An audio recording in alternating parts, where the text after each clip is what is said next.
अथ वैशाख मास महात्म्य 21 अध्याय। वैशाख की अक्षय तृतीया और द्वादशी की महत्ता। द्वादशी के पुण्य दान से एक कुतिया का उद्धार। श्रुत देव जी कहते हैं, जो मनुष्य अक्षय तृतीया को सूर्योदय काल में प्रातः स्नान करते हैं और भगवान विष्णु की पूजा करके कथा सुनते हैं, वे मोक्ष के भागी होते हैं। जो उस दिन श्री मधुसूदन की प्रसन्नता के लिए दान करते हैं, उनका वह पुण्य कर्म भगवान की आज्ञा से अक्षय फल देता है। वैशाख मास की पवित्र तिथियों में शुक्ल पक्ष की द्वादशी समस्त पाप राशि का विनाश करने वाली है। शुक्ला द्वादशी को योग्य पात्र के लिए जो अन्न दिया जाता है, उसके एक एक दाने में कोटि कोटि ब्राह्मण भोजन का पुण्य होता है। शुक्ल पक्ष की एकादशी तिथि में जो भगवान विष्णु की प्रसन्नता के लिए जागरण करता है, वह जीवन मुक्त होता है। जो वैशाख की द्वादशी तिथि को तुलसी के कोमल दलों से भगवान विष्णु की पूजा करता है, वह समूचे कुल का उद्धार करके वैकुंठ लोक का अधिपति होता है।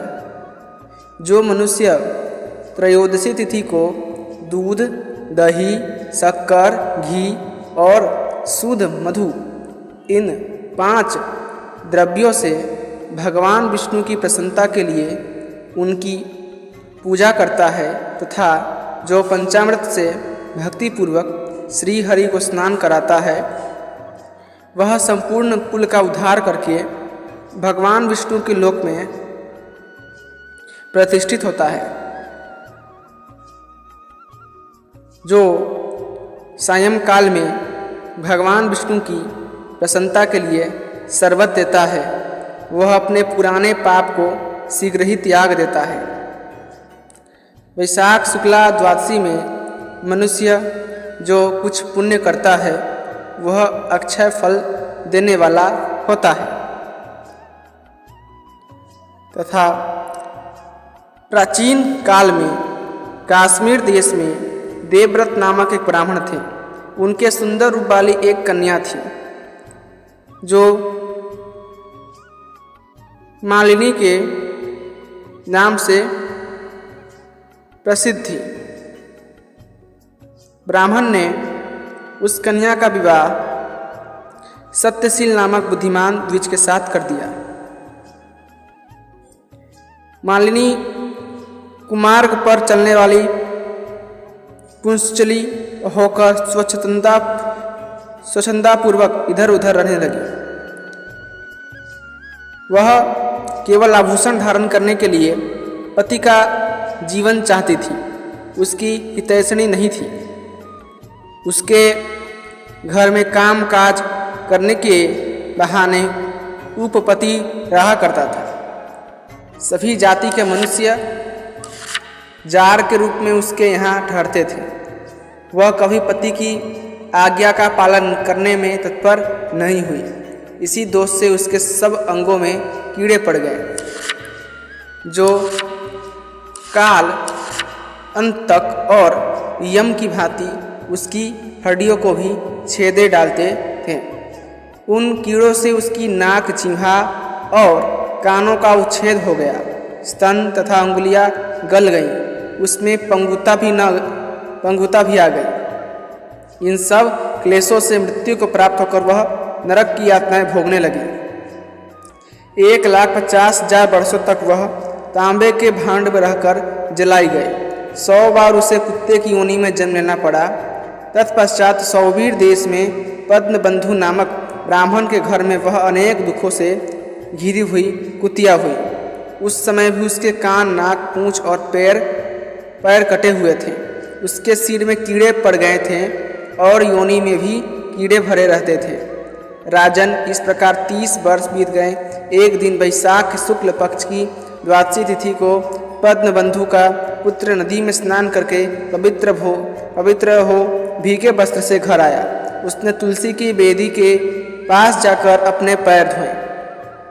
दैव योग से वह कुतिया बेदी के नीचे सोई हुई थी। सूर्योदय से पहले का समय था। ब्राह्मण कुमार के चरणोदक से वह नहा गई और तत्काल उसके सारे पाप नष्ट हो गए। फिर तो उसी क्षण उसे अपने पूर्व जन्मों का स्मरण हो आया। पहले के कर्मों की याद आने से वह कुतिया तपस्वी के पास जाकर दीनतापूर्वक पुकारने लगी, हे मुने, आप हमारी रक्षा करें। उसने पद्मबंधु मुनि के पुत्र से अपने पूर्व जन्म के दुराचार पूर्ण वृत्तांत सुनाए और यह भी कहा, ब्राह्मण, जो कोई भी दूसरी युवती पति के ऊपर वशीकरण का प्रयोग करती है वह दुराचारणी मेरी ही तरह तांबे के पात्र में पकाई जाती है। पति स्वामी है, पति गुरु है और पति उत्तम देवता है। साध्वी स्त्री उस पति का अपराध करके कैसे सुख पा सकती है? पति का अपराध करने वाली स्त्री सैकड़ों बार तिर्य योनि पशु पक्षियों की योनि में और अरबों बार कीड़े की योनि में जन्म लेती है। इसलिए स्त्रियों को सदैव अपने पति की आज्ञा पालन करनी चाहिए। ब्राह्मण, आज मैं आपकी दृष्टि के सम्मुख आई हूँ। यदि आप मेरा उद्धार नहीं करेंगे तो मुझे पुनः इसी यातनापूर्ण घृणित योनि का दर्शन करना पड़ेगा। अतः विप्रवर, मुझ पापाचारिणी को वैशाख शुक्ल पक्ष में अपना पुण्य प्रदान करके उबार लीजिए। आपने जो पुण्य की वृद्धि करने वाली द्वादशी की है उसमें स्नान, दान और अन्न भोजन कराने से जो पुण्य हुआ है उससे मुझ दुराचारिणी का भी उद्धार हो जाएगा। महाभाग, दीन वत्सल, मुझ दुखिया के प्रति दया कीजिए। आपके स्वामी जगदीश्वर जनार्दन दीनों के रक्षक हैं। उनके भक्त भी उन्हीं के समान होते हैं। दीन वत्सल, मैं आपके दरवाजे पर रहने वाली कुतिया हूँ। मुझ दीना के प्रति दया कीजिए, मेरा उद्धार कीजिए। अंत में मैं आप द्विजेंद्र को नमस्कार करती हूँ। अतः वैशाख मास महात्म्य 21 अध्याय संपूर्णम। इसी के साथ वैशाख मास महात्म्य का 21वां अध्याय समाप्त हुआ। प्लीज़ सब्सक्राइब अगर आप इस कथा को पसंद करते हैं, और वीडियो को लाइक ज़रूर कीजिएगा और अपने दोस्तों के साथ ज़रूर शेयर कीजिएगा। धन्यवाद।